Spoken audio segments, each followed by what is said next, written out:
What's up, guys? Today we are going to be installing a Viofo A129 Pro Duo dash cam setup in the 2019 Ram today. That's going to be a camera on the front and the back.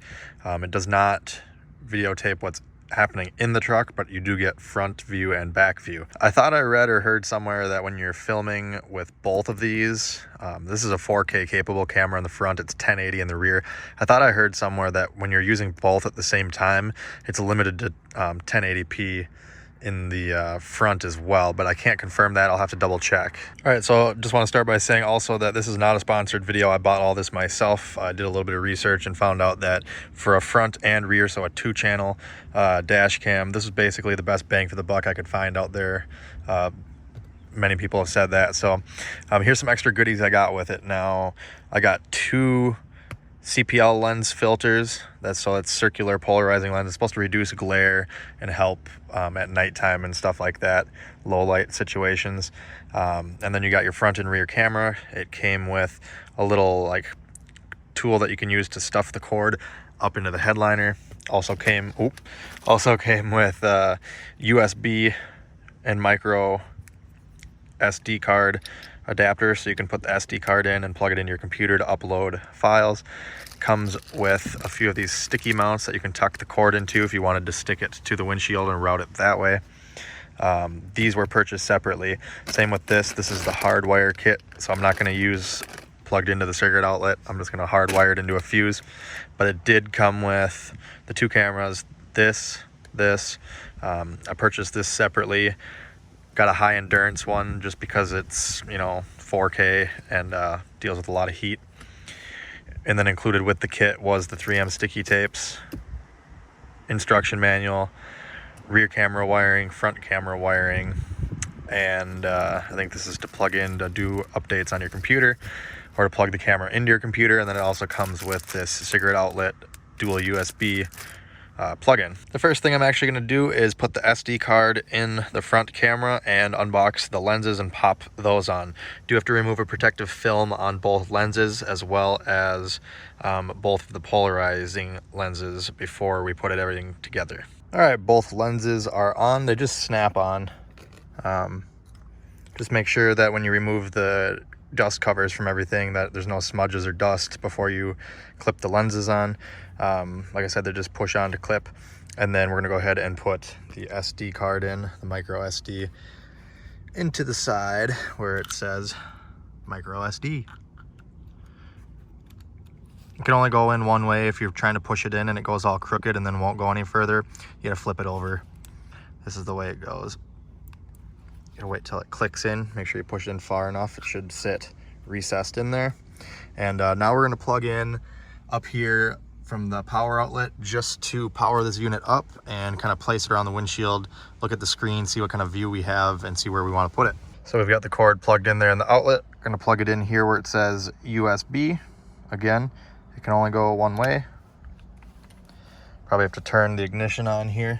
By the way, everything I'm using in this video, I'll put product links in the video description if you guys would like to buy the same dash cam and the lenses and the SD card and all that stuff.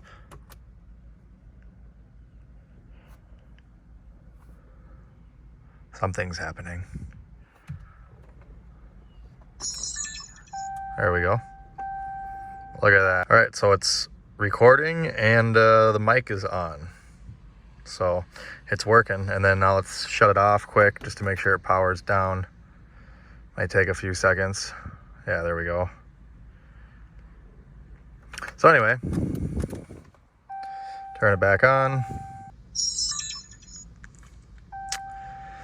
Now this is the front that's going to face the windshield and stick to it. There is, as you can see, a GPS module here, so you can run another cord from the top of it right there.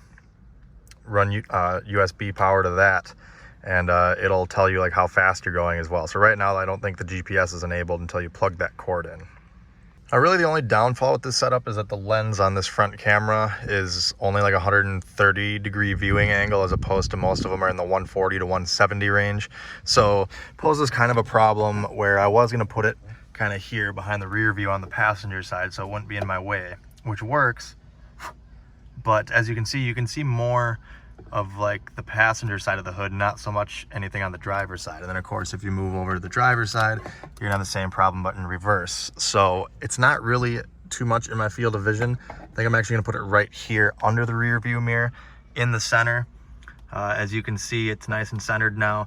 You can see quite a bit of the hood, which I think they recommend anyway. But if I tried to move it up a click, you can adjust the camera, you can still see a little bit of the hood there. So I might leave it there. I don't know. You don't really need to see that high. I think they recommend actually having slightly more of it viewing your hood, which would be down more, something like that. I think I'm gonna run that or that, one of those two. We can adjust it down the road, but for now I'm gonna use an alcohol pad, clean the windshield off where I'm gonna put this thing, and then wipe it off with a microfiber to make sure there's no lint or anything there. Nice clean surface for the sticky tape to adhere to. So this was not included with the camera. I just have an alcohol prep wipe. You could just use some like isopropyl or rubbing alcohol and a microfiber here. You don't even have to technically do the alcohol. I just want to have a really good adhesion, because here in Minnesota, it gets like -30 all the way up to over 100 degrees in the summer, between winter and summer. So it needs to have a good adhesion for a wide range of temps. They say this thing is good for like 15 degrees, all the way up to like 140. So I'm good on the heat, but we'll see how it goes in the dead of winter. But you could just use a microfiber and just make sure to get all the dust and anything off. So we're gonna go ahead and prep the windshield now.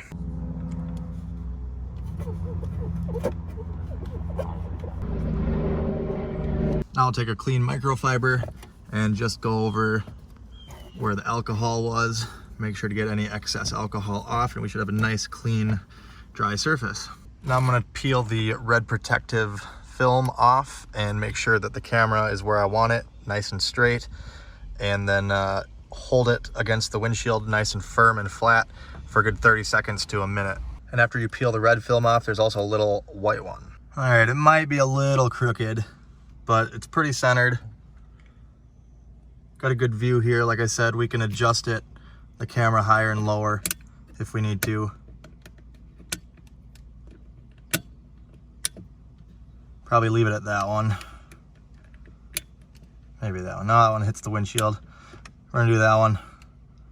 Perfect.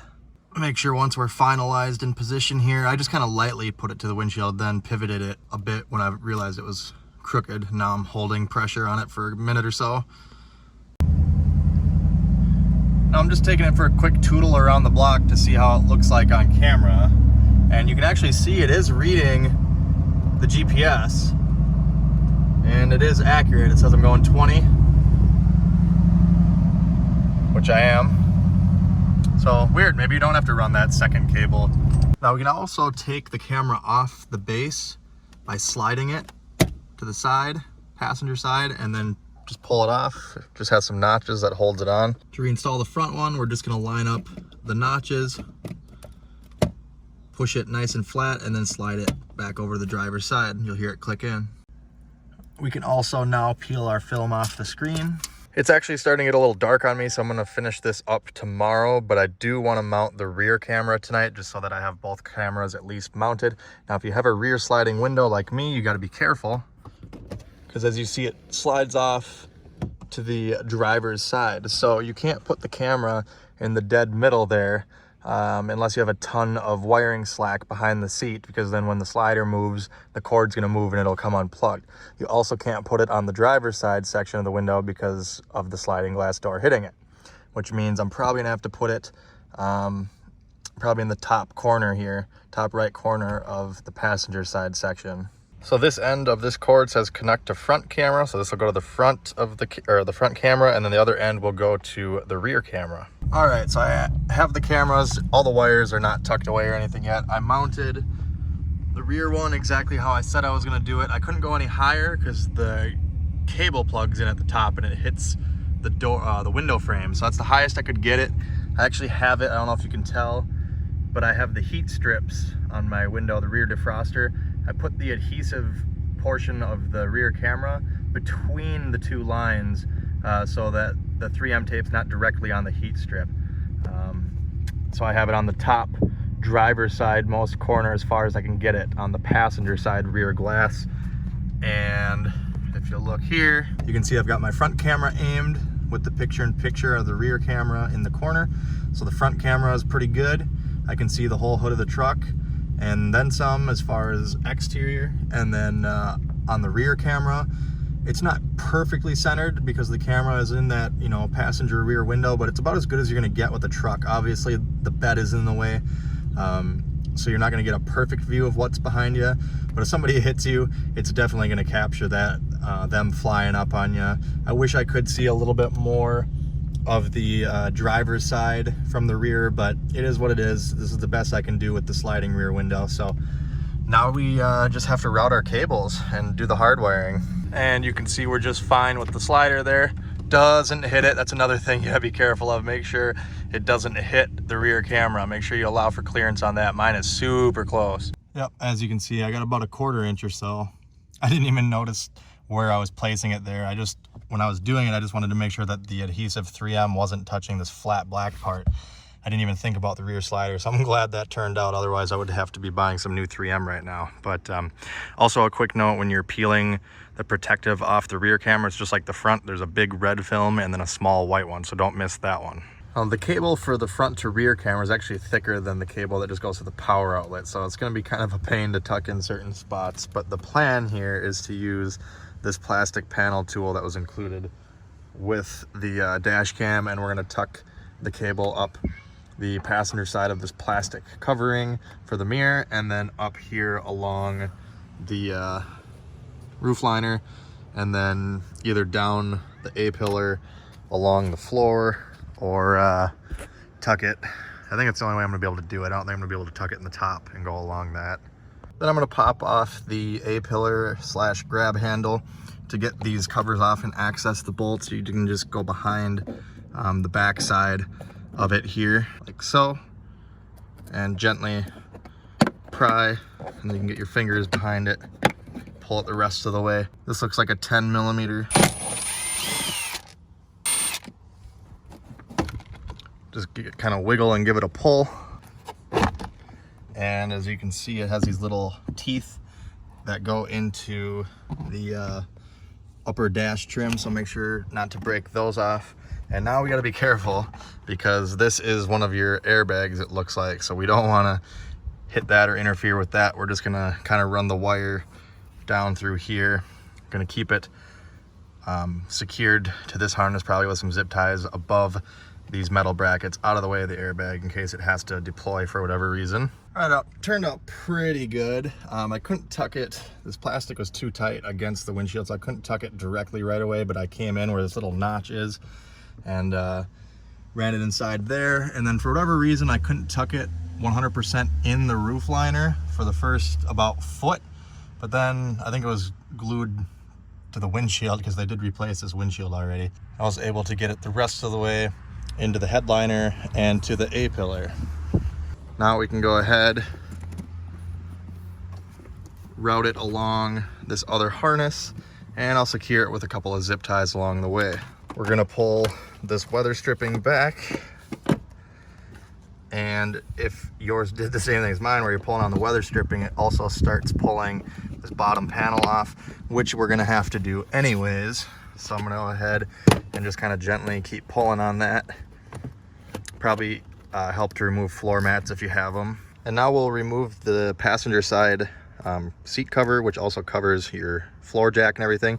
Just gonna pull towards you, towards the passenger side of the truck, and it'll slide out. And then towards the back of this panel, we can use our little tool that was included and just pull up carefully, work our way towards the corner here, and then we can slide this out of the way. Gonna grab this panel and pull towards the passenger side. 4 clips, just like the driver's side one. And now we can fish our wire all the way down to this point. Wire is run down the A-pillar, and I ran it kind of behind this harness right here, just to kind of help tuck it away. Be careful when you're doing any sort of interior dash work like this. A lot of these metal edges can be sharp. You don't want to cut the cord or your fingers or hands or anything. Before I get any farther, I'm going to remove the floor piece in the rear door section as well. It should come up just like the front one did with a little bit of persuasion. Just lift up.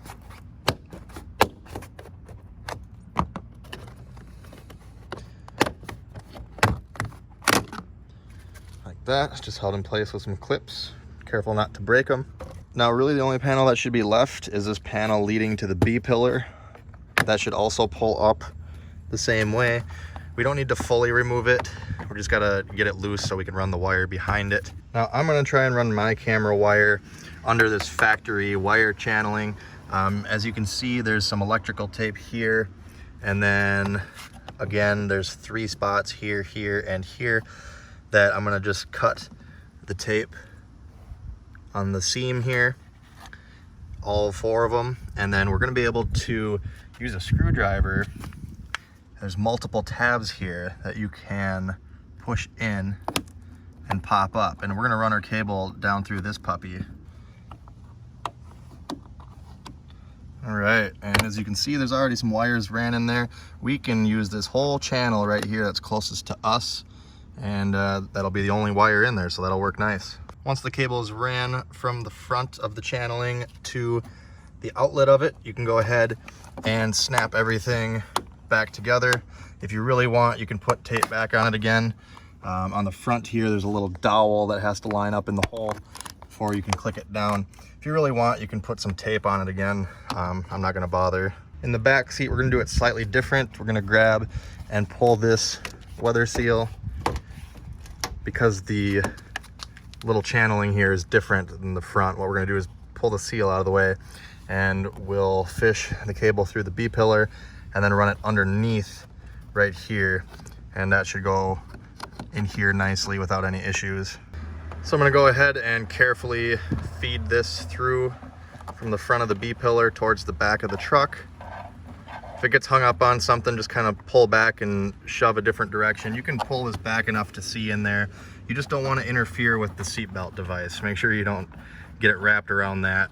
I don't know if you're gonna be able to see this or not. It's kind of hard to see on camera, but I ran mine, basically kept it tucked as far as I could to the far driver or passenger side of the truck wall, and ran it to the back. And here we are coming out the other side, and we're just gonna tuck it down under here like I was talking about. Obviously I got to pull it all the way through first, but that's how it's going to be run. And now I'm going to continue pulling this weather stripping off all the way up to the top of the C pillar here. Route the cable under here along where the weather seal goes, all the way up the C pillar, and then tuck it between the pillar and the headliner. And then we're gonna just keep tucking it above the C pillar until we get to the rear window, and we'll just run it over and stick it on there. Now again, in regard to running the rear camera cable across the headliner and back here, you can just use those supplied 3M sticky clips. I just didn't want a bunch of adhesive stuff on my windows. I'm just gonna run it above the little like guard here and plug it in, and then whatever slack I have, I'll pull it into the C pillar. And this could not be a tighter fit right here. All right, so now that looks pretty good. It could be a cleaner install, but it's not bad either for the time I'm putting into it. There we go. I actually went ahead and used the little plastic tool here and tucked the cable up above the roof liner, the headliner, in the back. So now you can't even see the cord back there until you get to the camera. And so it's all tight there. Now we can start buttoning stuff up, put any slack into areas that we need it. Oh man, guys, look at this. So I got the cable back here basically as tight as I can get it. All the slack is pulled from the camera, so exactly how I have it set up with this camera set up and this cable. It's just a hair too tight right here. Can't quite get the front panel on.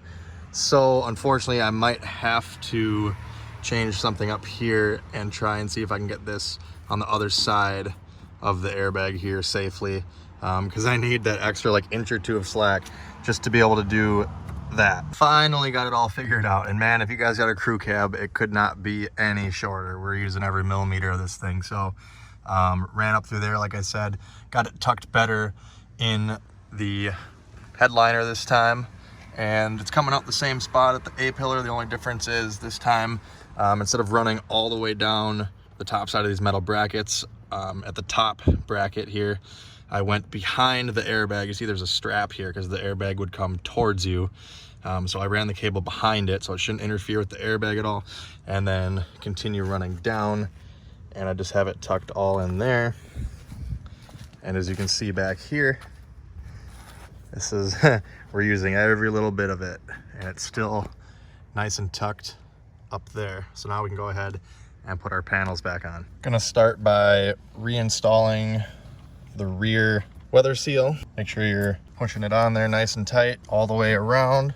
Weather seal is all the way on. Now we can go ahead, and this B-pillar trim, actually part of it tucks underneath the strip. So I'm just gonna run my finger along it like that. And then it's gotta come towards the outside of the truck, and you can clip this back down. Now you'll see there's a little like mint green clip there.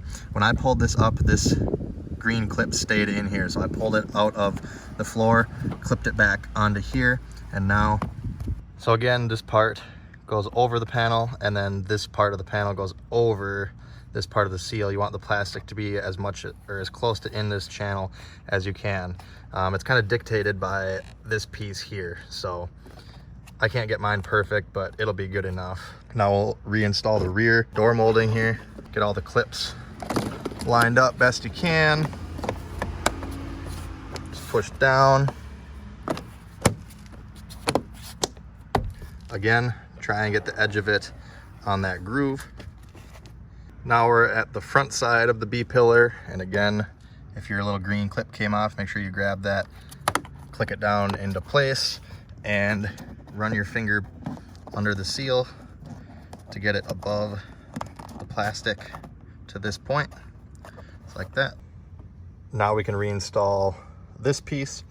Pay attention here, you got two clips on the front side of it, as well as this little alignment pin. So the top clip is going to go there, and the little alignment pin is going to go in that hole. So you gotta line everything up. Make sure you got all your wires kind of tucked into the corner here. Probably have to pull this seal back just a little bit. And the easiest way to slide it in, I found, is to have it basically in position. As you can see, the panels right here, it kind of drops down. So if you try to shove it in here, it's going to be harder. Keep it all the way over to the right, and then you can shove it forward. Now that I got it closer, I'm gonna go ahead and push the bottom part of the door seal on, at least up to this point. Make sure it's nice and tucked in there. And then remember, can't forget about I'm gonna tuck the cable behind the weather stripping, and then get these tabs and everything lined up. Push it on. There should be another one further down here. There we go.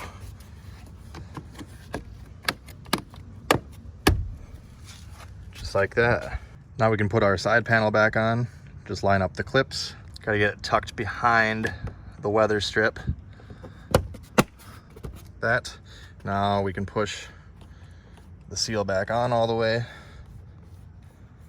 Now we'll take our jack cover and these two tabs towards the rear of it, go into these two slots at the back, and then again, one clip with a little alignment dowel.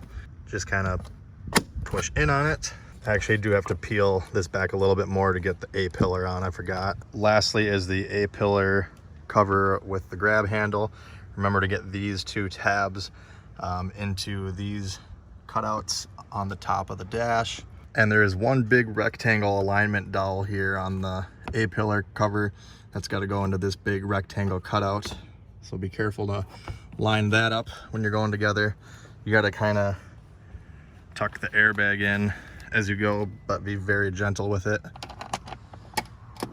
Then I'll reinstall and tighten our two 10mm bolts. Make sure your grab handle is nice and stout, and then we can go ahead and just clip these back into place. Now finish reinstalling the door seal. Oh great, it's starting to rain on me now. Came out of nowhere. And we are done with pretty much the hardest part at this point. Running that cable was definitely the longest job. So now we've got both cameras mounted.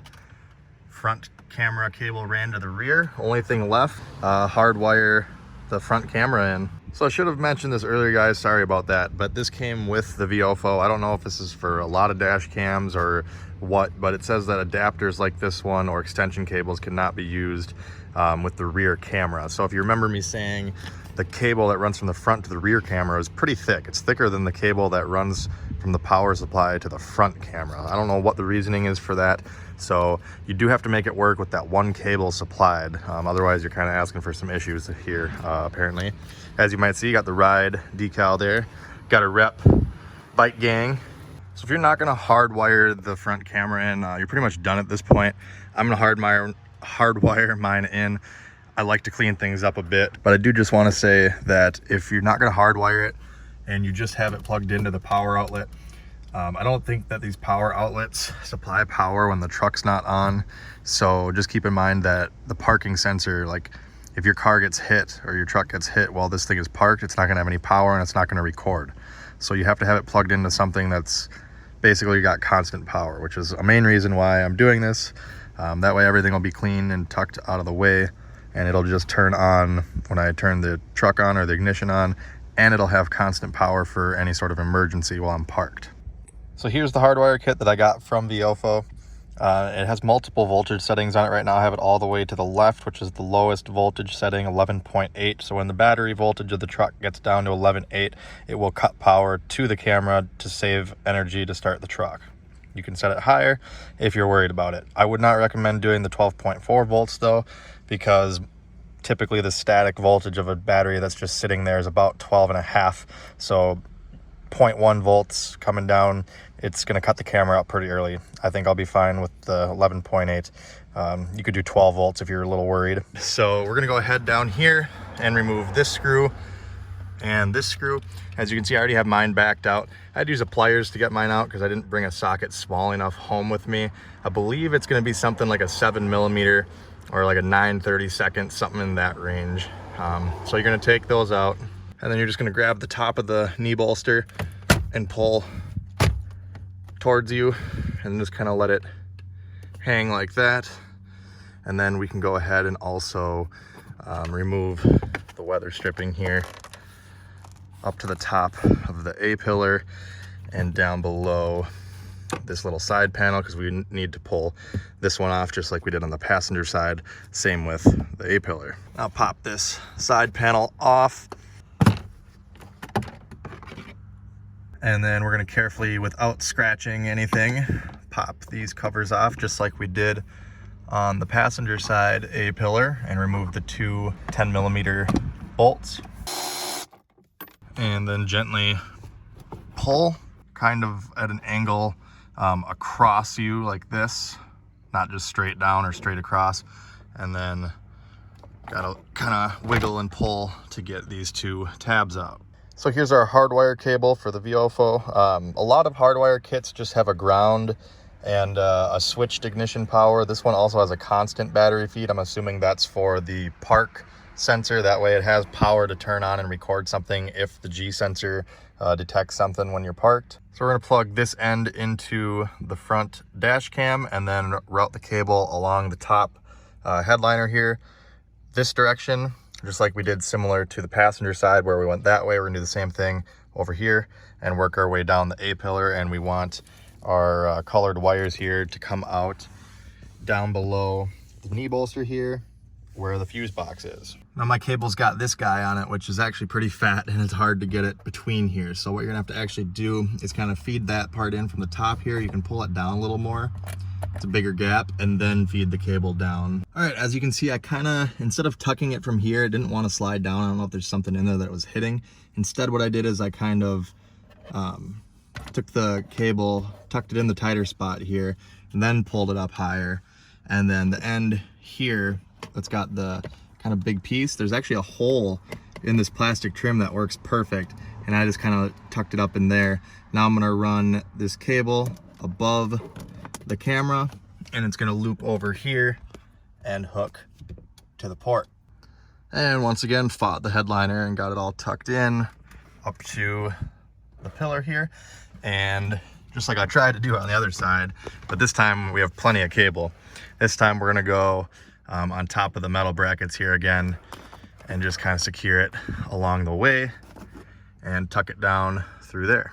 There we go, got her run down, tucked in this little hole there, and then it came on the outside of this metal bracket, and I tucked it down just through here. You can kind of see, if I put my hand under here, give you an idea where it needs to come out. And we've got the wires coming out here, and we're good to wire our fuses in now. So at this point, I'm going to reinstall the A-pillar and grab handle and side cover and door seal just to get all this kind of out of my way, give me more room to work, since all we got to do is the fuse wiring, and we can just zip tie the excess wire up at the end. Gotta be kind of gentle with these. I pushed a little too hard on one on the passenger side, and it folded in these little tabs, and I had to pry it back out so that it would click in correctly. So don't force them too much. Once you get everything lined up, they should snap in fairly easy. Snap the side panel back on and reinstall door seal. Okay, so I've used my voltmeter here to source us a good ground, constant battery voltage, and switched voltage. And here's what I found out. So this metal plate right here serves as a good ground. So we're gonna, since the ground connector has a little ring eyelet on it, sort of, we're just gonna utilize this screw right here for the ground. And then when it comes to the constant power, we're going to use this micro fuse right here, this 10 amp right above the 20 amp. Not sure if it's turning out here, but the fuse I'm talking about is this F33, the 10 amp right below where it says F33. That is a constant power fuse. And then for the switched power, we're going to use this 10 amp on the very bottom right corner. That is F66. That has power when the ignition is in accessory and run position. So here's our two inline ATA circuit fuse holders for the micro fuses. I'll post this in the video description as well. Came with two 20 amp fuses and two 10s. That's kind of why I'm going after the 10 amp fuses. This camera should not draw that much, and so using the 10s I think will just be perfectly fine. So we're gonna pop one of these in each of these, so one here, one there, and then we will have to take out the two fuses where we're tapping in, and those two fuses will also go one here, one there. So you'll have two fuses in each of these. You'll likely need a needle nose or some sort of pliers to yank these little guys out. They are a pretty snug fit, and if you got big fingers, you're never gonna get your fingers in there. There we go, two 10 amp fuses in each one. That's gonna allow a 10 amp fuse circuited wire here to the camera. Then the other fuse is retaining the function of the fuse that was there, so that whatever that fuse powers is still going to work. So now we can go ahead and reinstall these in the slots that we removed the fuses. So this is going to be the bottom right 66 slot, and here's the 33 slot.